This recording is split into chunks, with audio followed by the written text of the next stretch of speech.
afternoon, good evening, all of that. Hello, hello. Welcome back to another beautiful, beautiful episode of Baggage Claim with Jas and Charles, the only show where we teach you how to claim the bag, secure the bag, and most importantly, protect Protect the the bag. bag. I'm Charles. I'm Jazz, and we are here today at the Henderson Financial Group. We hmm are coworkers and cousins, and like Charles said, it is another beautiful Sunday. It is actually, in fact, Super Bowl Sunday. Yes, it is. Yes, it is. So if you are tuning in, clearly you're a real one. You care deeply about your finances, and we greatly appreciate you. We appreciate you. Yeah, so let's go ahead and address the elephant in the room. Okay. I love your hair. Now you it's, calling my hair an it's elephant. very, very elegant. It's Thank the you. elephant in the room and it's elegant. Thank you.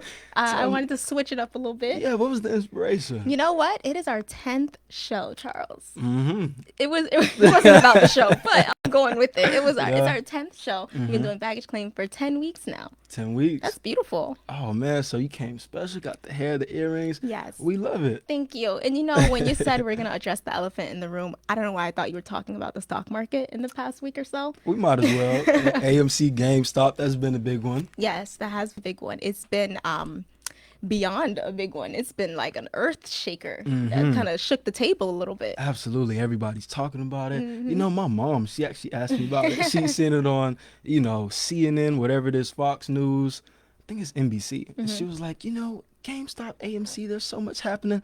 Do you know about it? She's been talking about it. My friends, that's been Yeah. the big topic in the group chat. And honestly, I think it's got a lot of people excited. I'm super excited. I Yeah. feel like it's really indicative of the times Mm. that we're in right now. Like it's Okay. incredibly like we are realizing that we are better as a collective, like Mm. we can move the big guy if we all join forces. So I really like it. It's very inspiring to me. Okay. I love it too, but probably for same reason but a little different. Technology. I love technology. I'm a huge proponent of it. And what it means to me seeing this AMC GameStop, it means that people are so much more smarter than we're made out to be, right? Yeah, So absolutely. 20, 30 years ago, we didn't have this position. We didn't have phones like this right here. You're able to go buy stocks, trade stocks, whatever you want to do. We didn't have that 30 years ago. You had to rely on stockbrokers. So now we have this power and we are making things shake. It is incredibly exciting. It Oh, is. man. And I keep seeing like articles about it and I keep hearing people ask about it. But thank you, Mr. Ingrail. Hey, Mr. Grail, how you doing? Hey, Hey, June. June. Um, so I heard you explain exactly what happened in this situation to someone, and I was like, dang, that was good. So can you give that to our baggage claim audience, please? Yeah, what I want to do, I'll keep it super simple. They have some more detailed ones, short sellers, all these type of things, but let's give you a visual. We break things down like we're 6-year-olds here. So GameStop, AMC, think of it like a game of tug of war. Now, usually the big boys win. You have the big boys in this case. They are playing tug of war and they're betting that GameStop and AMC are going to go bankrupt. They're betting that the stock is going to go down. Okay, they're betting on the So downfall. yes, when we say institutions, we're talking about hedge funds, insurance companies, mutual funds, Big money. big trillion Big dollar money. companies. Okay. And then you have a beautiful, beautiful plan of the little guys, the underdogs. They come together and they say, you know what? We see that they're betting this is going to go down. They will lose money if we all push this stock up. So what do? They buy GameStop. They buy AMC. They dump plenty of money in. They push the stock up. AMC got as high as $20. GameStop went as high as $450 Whew. when just a few weeks ago they were both worth what, $30 for GameStop, maybe pennies for AMC. It's a beautiful, That beautiful is a story beautiful of thing. resilience. It's like a movie. Wow. Wow. Okay. So when it happened, Yeah, I'm not like I don't really like the stock market like that because we it know, we know. stresses me out, the Okay. daily movement of it. But I can say that people were asking me about it and I'm like, oh, so I started doing my research on it and I'm like, But Yeah. I have to say you explained it super well. It was so clear and that is like it matches our theme for tonight Okay. because we are all about simplicity. And the Absolutely. way you just broke that down, now I don't feel afraid of the topic. Now I could tell someone else about the topic. It made sense to me. And so that is how we are going to do those retirement accounts. Yes, yes. The very, very boring retirement accounts, the things that you get to your job and they tell you This is what you have. Pick something. Yeah. But, like you said, that simplicity, that means so much. Usually, we know plenty of people who've gotten the sheet and they're like, okay, what's going on? They just follow whatever they're told. But once we break it down, you probably won't be able to wait. You'll be like, all right, I can't wait to get there and make Yeah, these changes. absolutely. When it comes to these retirement accounts, example, I have a Yeah. friend and she's like, oh, I'm not really into investing. I don't really have any investment accounts. I haven't gotten there yet. And I was like, wait a minute, didn't a few weeks ago you told me about your 401k on your job? She's like, yeah. I'm like, girl, that's your investment account. That is your retirement account. It It's definitely really is. like yours for later. So I know in the past episode we talked about how important those retirement accounts are, but it's so much more than it just being important. It's important for you to realize that you can control this account. You're the Absolutely. boss of It's it. your money. And Your most people money. don't know this is your retirement account, your investment account. I think of it like, okay, you have a long road until retirement. This is your retirement account. It's like you're playing. You have a super long runway. You probably want to control where you go. If your plane is off by 1 inch here, you may end up all the way over there. 1 inch there, you may end up all the way over there. How about you control your plane? If There you it's go. your plane, your runway, are you going to control your own plane? You're going to drive it, steer it, or you want someone else steering your plane for you? Assuming you fly the plane, Assuming I have a pilot's you have license. knowledge. Okay, yes. If I know how to fly, then yeah, I want to fly. Yeah, that's natural. We often do that. You want to drive your car, you want to be at control of these, big decisions. Your retirement account is the same exact way. You want to have control over it. So we keep saying like you're in control, you're the boss, you're the boss. So I'm sure there's audience members out there who are saying like, all right, so what do I do? Yeah. It is as simple as calling your job, your HR department, whoever, and asking them who is the custodian on your retirement account. That's the first step. You just ask, you get that contact information, and you make that call. We'll talk about more what you're supposed to say a little later when we get more into the plans. But that is really as simple as it is. You have access to it. They don't necessarily tell you like, hey, welcome to the job. This is your retirement package. Please pay attention to it because no Wow. one's going to take care of you like you. Absolutely. And just to clarify, your custodian, that is who holds your stocks, holds your retirement account. So whatever you may have in it, that's like your Wells Fargo, your Chase, Bank of America. How they hold your money, your custodian holds your stocks. So you determine how you want things to do. Like Jazz just said, call them up. Ask them to explain it to you. Explain, okay, what is my risk tolerance? How do you guys have it set up? And then, once you find out what that is, have them explain what that means. And then have your best friend Google on the side with you so you can look up everything they're saying just Absolutely. to verify because it's all there, I promise. Yes, there's never any shame in having Google No, right there next to no, you. If never. anyone is talking to you about something that's over your head, the magic is like we have Google now. I can I'm just saying. Google to see if what you're talking about is true. And you know what? Imagine if they had Google like years and years ago. The reason I say that is because I'm thinking of a story, and we both have stories where, people didn't know what's going on in their investment accounts, in their retirement accounts, and they suffered through it. Yeah. Imagine if they had Google. Yeah, absolutely. It could have changed a lot of our grandparents' lives, honestly, just having the knowledge at our fingertips. So it would be a disgrace not to take advantage of it, to take full advantage of man. it and use it to aid our growth in our future. That's beautiful. Thank you. For sure. So, no matter what age you are, I think this should apply to you. And the story does. So I want to give them a story. Okay. So I actually know someone very close to me, a family member. They had a 457 plan. So he had been, working there for about 35 years. And he had the 457, which is basically the same as the 401k, 403b. This is his retirement account. He didn't know how his retirement account, he didn't know what the risk tolerance was. He didn't know what they had him in. And so later in life, once he started, to learn more about it, he realized, okay, so they had me in the slow mover. They had him in something that didn't benefit him mostly. Does that make sense? You following? Yes, but let me ask, this is the golden question.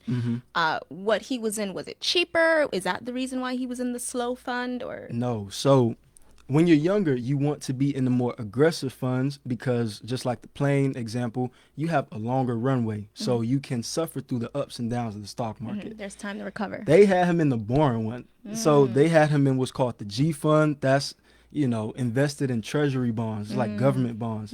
Imagine you want to get across the country, you have a long drive. Would you want to, hop in a caravan, or you want to be in a Maserati I want to be in the or Maserati. the I Lamborghini? want to be in the Lamborghini. I want to be in a Lambo too. Period. But they had him in the no, they had him in the caravan for about 10 A little years. caravan. And you can imagine he didn't get very far. Oh. So once he learned more and he realized, okay, I just wasted 10 years of possible gains, earning maybe 2, 3, 4, 5% when I could have gotten bigger gains. Now I need to learn this information and tell other people. And we hear about stories like that all the time. So the job just had him automatically in the slow fund, or maybe he signed off on it on the day he got employed, and he paid no attention to it, and that could have made a huge difference in his retirement money, the amount he was able to actually retire with, if he had changed the direction of his account earlier. Absolutely. It's just like, that road trip. Imagine if you were going 100 miles per hour instead of 50. Yeah. So much could have been changed. That's true. That's very true. So what we're saying to the audience is it's so important to basically get involved.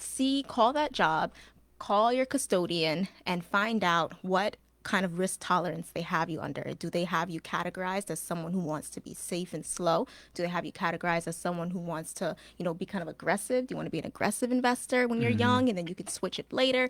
You are in control, literally. It's your retirement account. And even if they're explaining things to you and you're not explaining, Charles and I call companies like all the time.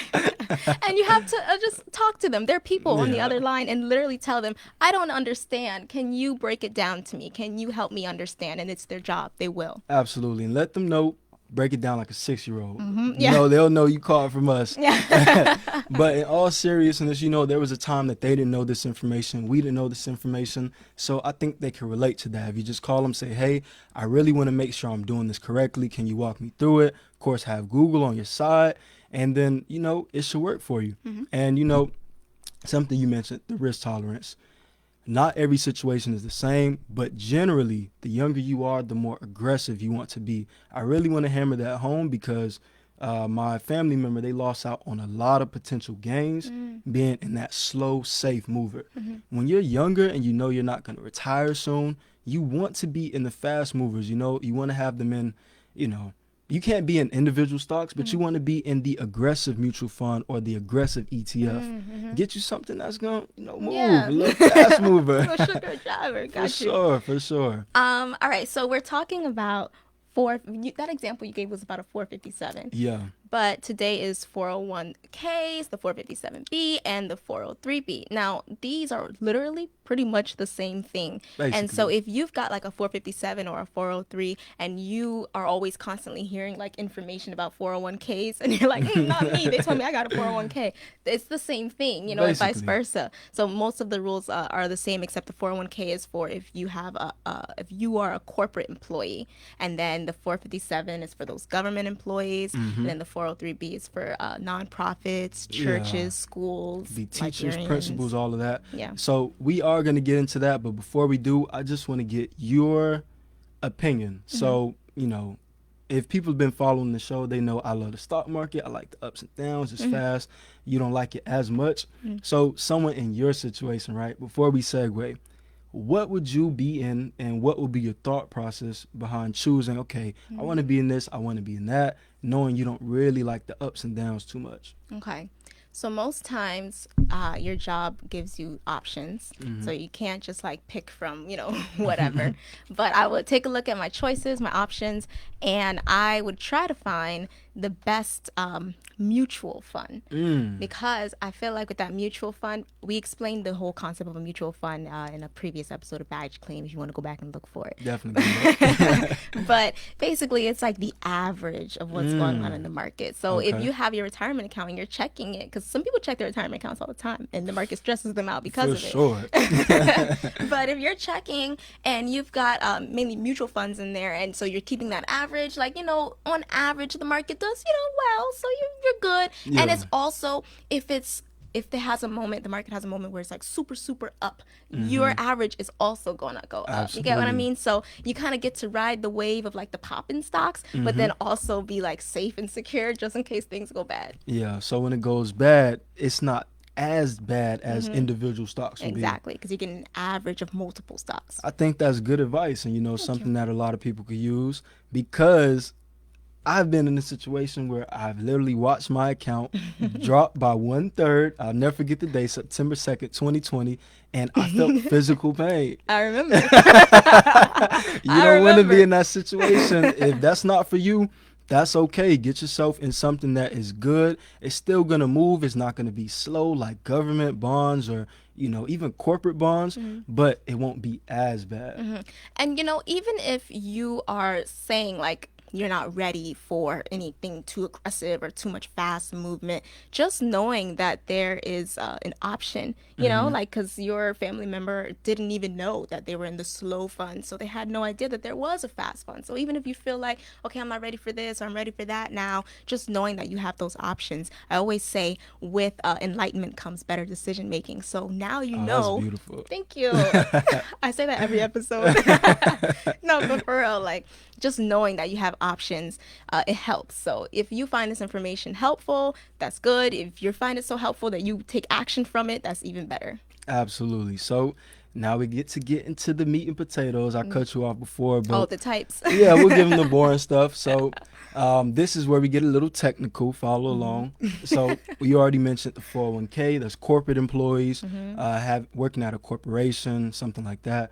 457 government employees, working for Uncle Sam, which is great benefits. And then the 403bs, Yes. nonprofits, teachers, principals, whatever it may be, churches. But what's the real difference? That's what we want to get into, right? So we're telling them this, this is this 403b, 401k, 457. What really determines the difference if they're so similar? It's interesting. These numbers are literally where you can find the rules for these types of accounts in the U.S. tax code. Okay. Yes, that's exactly the difference. There are probably some like minor differences here and there, but those are actually the sections. So you got like section 401k, section 457b. And so these are telling you where you can find information on these types of accounts in the U.S. tax code. And that is a book of 73,000 pages. 73,000, no pictures, No at pictures. all, just black and white Straight words. words. 73,000. And, the question is, okay, you have this tax code, U.S. tax code. They're literally outlining what you can do with your retirement accounts and how you can avoid taxes. Why would it be 73,000 pages? You are the chief conspiracy theorist here. Why would they make it 73,000 pages? I would imagine, the best way to hide something from someone is to put it in a book, especially a boring one. What would you say? 73,000 pages is a lot. I don't know if Yeah. anyone wants to read a 73,000 page book. Not me. So if this book is full of little tax codes and little cheat codes and it's 73,000 pages, you can bet your bottom dollar that many Oh. people are not going to read a 73,000 page book and get all the codes. Nah, for It's sure. just not going to happen. So it's like, hey, the information is out there. We told y'all there's no secrets here. But it's in the middle of a 73,000 page book with, like Charles said, no pictures. Absolutely. And there they are literally outlining everything you could do with your retirement accounts. And so, we want to get into the pros and cons. It's all there lined up nicely. If you ever want to look, go check it out. Make sure you have some coffee with you and Section have Google 401k. so you can look up what it is. Yeah. But if you look it up, they outline everything for you. But you know what? I think it goes back to the beginning of the show. So I've seen a little bit of it. I've read the actual 401k, right? Wow.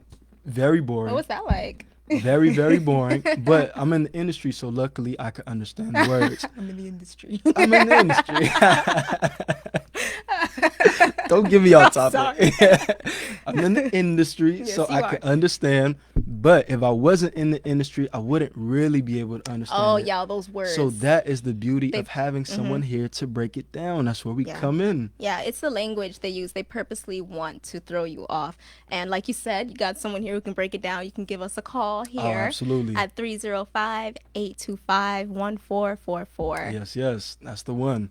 And so just breaking it down, the 401k, 403b, 457, start off with, they all have higher contribution limits than the Roth IRA and the regular IRA. And so that is a great thing. You can contribute up to $19,500 per year for each one. You can have multiple 401ks, multiple 457s, but all in all, no matter if you have 3 or 4, the most you can put in is $19,500. That's a beautiful thing. That is a beautiful thing, and I wanted to clarify the contribution, meaning the money that you're putting in. But you kind of clarified it anyway. Yeah, that's the amount of money that you're putting in. That's a very good pro. Absolutely. I feel. And the fact that you can have multiple. Definitely, That's definitely, nice. Because definitely. then you can maybe, if you want, be aggressive with some and then, less aggressive with the other. Just, balance. Split it up. Yeah. And another pro is their easy payroll deductions. Like sometimes it's the actual, like, I have to transfer this money out of my account. I have to do this. And the steps that, like, get lost in translation. Yeah. Literally lost in transaction. But you, with these 401ks on your job and stuff, they take it right out of your paycheck. Absolutely. So the actual people who are paying you, they just say, you know what? We'll invest this for you.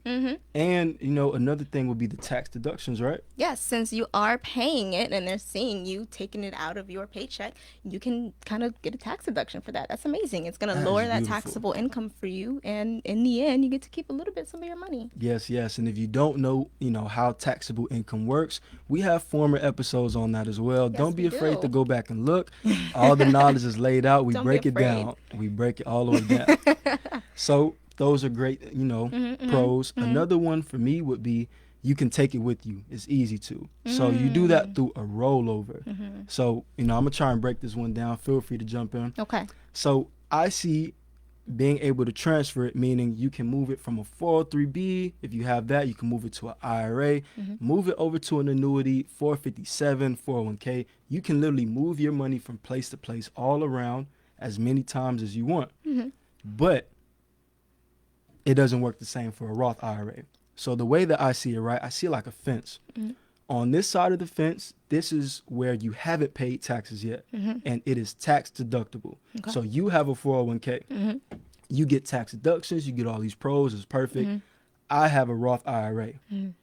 I can't really do rollovers unless it's to other Roth IRAs, but you can do rollovers to other tax deferred and tax deductible accounts. And this is because on my side of the fence, I have not paid my taxes yet. So that is all money that is qualified to be taxed. Exactly. On your side of the Yes, fence, yes. you got your taxes done early, or you paid your taxes early.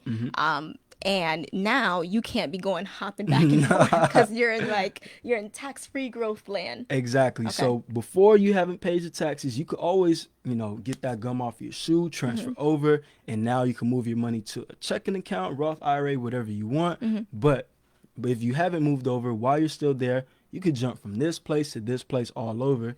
And I think that's a huge pro because most people don't know you can do that. And when you said you can take it with you, meaning if this job gives you this 401k and you don't like it there and you leave, your Level up. account is coming in with you. Absolutely. Yes. And they cannot keep it, and everything that it grew is yours, and that's a beautiful thing. Yes, but you know what? The reason that it means so much is because I actually know someone who has plenty of people. They have 401ks at their old jobs that they don't roll over. And so they don't know what's going on with their account. I feel like that's really, really, really important. So if you're ever in this situation and you're leaving your job, please know you can take your retirement account over with you. Take it with you. Now, how much you can get out of it, it really depends on your situation with matching. But just know everything forgot that about you the put in, you can take it with you. Yeah, the matching is where it gets a little tricky. Speaking of matching, a pro of the 401k is that your employer will actually match your contributions. It depends. Some jobs will match you what you put in, they put in, and most of them will be like a percentage. But I honestly, you're getting paid, and then you're putting some of your money aside, and then you're like, all right, now put some of yours aside for me too. And that's a beautiful thing. That's a beautiful thing. Yes, so you're telling me if I'm on this job and I'm putting in $500 every month, I can get matched by my job up to $500? It's possible. Now, that is a job with some good benefits. And when people Extremely. say, like, oh, when you're considering jobs, think about the benefits, these are the benefits. It's one of the things you want to ask about. Like, what is the match for my 401k account? What is the match, even if it's not a 401k, what is the match for my retirement account? Because you want to know if you have two options and one's matching 100%, one's matching like 10%, you're going to, it's a big difference. So it's Absolutely. definitely important to know what your employer is offering you. Definitely, and that's one of the draws of, working in different places. These young, innovative companies, they are realizing, okay, to get good, what's the word, employees, you want to, attract the right people, you got to have great benefits. Oh, a It's good so morale. important. Yeah, Absolutely. that's And so true. before you go somewhere, understand, do they have matching? Do they have this? You want to know these things. Yeah, and it says a lot about who you're working for too. If Absolutely. they want to offer you something because they see your value, Hmm. definitely want to pay attention to that. And Definitely. these accounts also have catch-up contributions. Oh, that's one of my favorite Really? ones. Catch Why? up. Because, it's just like the situation with my family member. They, Oh, they were in a like situation it was where too late. things weren't going the way that it should have. So after age 50, they could put in extra money. I love it. Yeah, yeah. If you weren't paying much attention, or maybe you just got distracted, or Hmm. whatever, you had no idea, and then you find out later, like, I could have been putting money into my 401k account. What? They allow you to catch up. So Yeah, that's a beautiful thing right there. Um, absolutely. with everything that has pros comes cons as well. Unfortunately. Yeah. So I guess we could get into that. Yeah. Before we get into the cons, though, Hmm. I feel like this episode was very geared towards, like, yes, we love 401ks and 457s and 403s. We Hmm. love it. But it's a good thing because it's absolutely better than nothing. But there's definitely better out there. Absolutely. Definitely. We love Roth IRAs and we love IULs here Yes. because you get the gum off of your shoe. The So taxes. this actually brings us to the first con. With the IUL and the Roth IRA, you don't pay taxes other than that first time. You get the gum off of your shoe. It's like the seed in the harvest, right? Yeah. We talked about the seed and the harvest in our last episode when we were going over IRAs. Hmm. And just a quick summary of the seed and the harvest. If you had the option to pay your taxes on a $10 pack of seeds or a $500 harvest.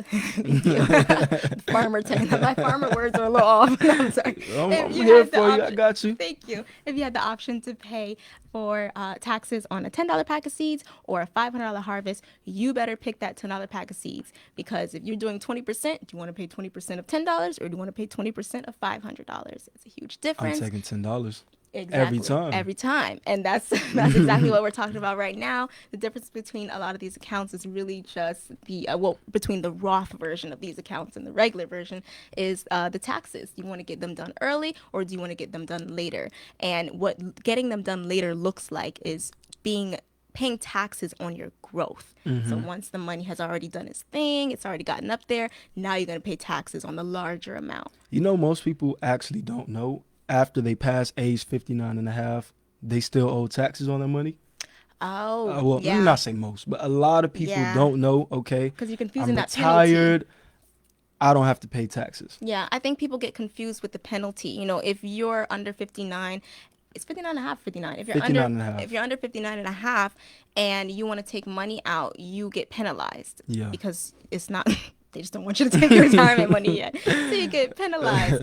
And then people think like, "Oh, well, I'm of age now. I can take some money, but you're not going to get penalized, but you have to pay taxes on the money." Still a penalty to me. It's technically a penalty You to still me. paying on that harvest. Yeah. And I think that's a really good thing we brought up, the penalty. Most people don't really understand it.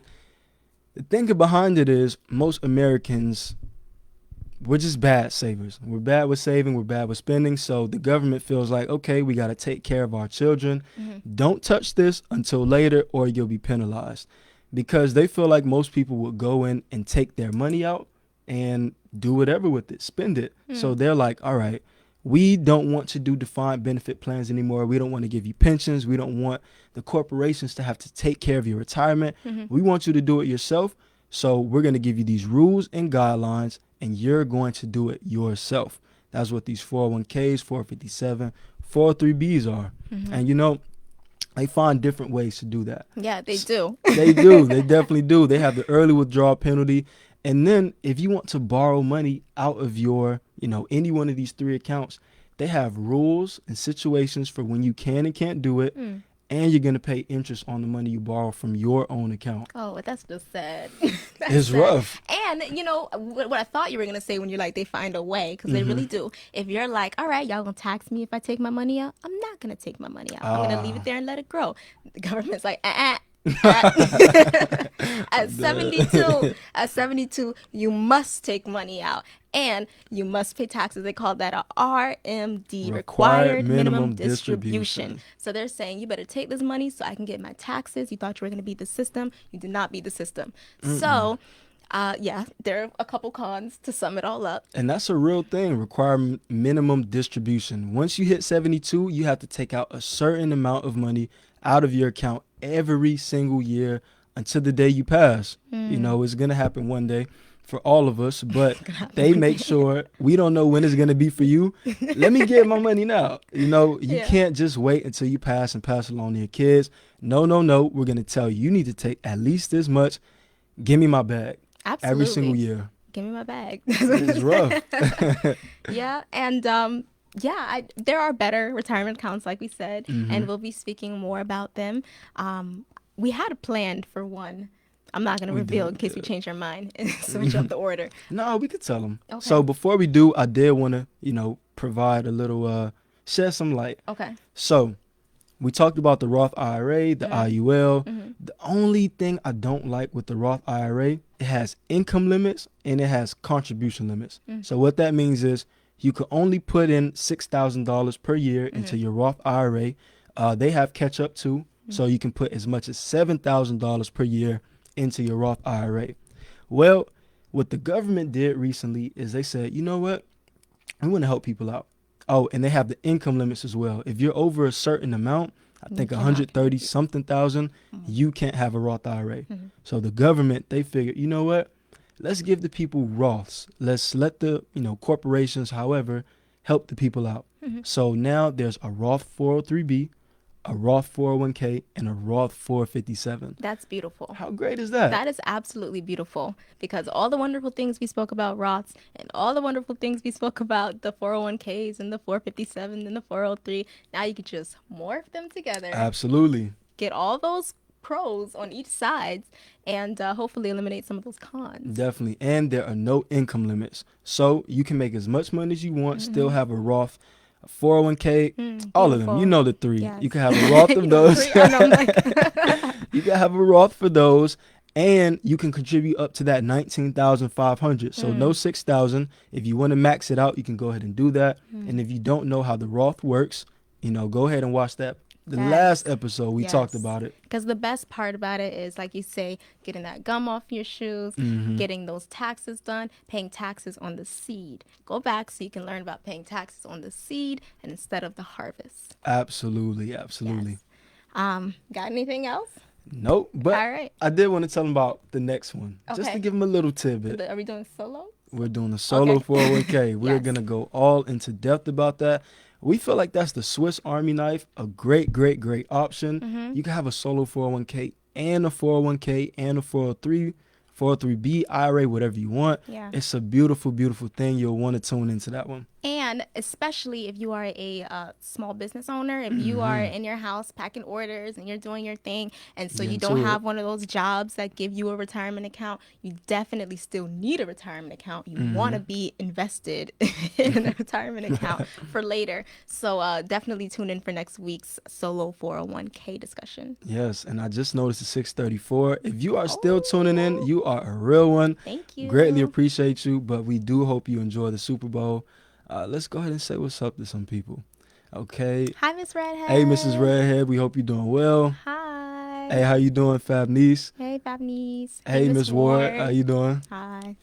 Alrighty. It's been a beautiful Sunday. Thank you for watching. Enjoy the Super Bowl, and we'll see you guys next time. You guys have a great one. Is it still on?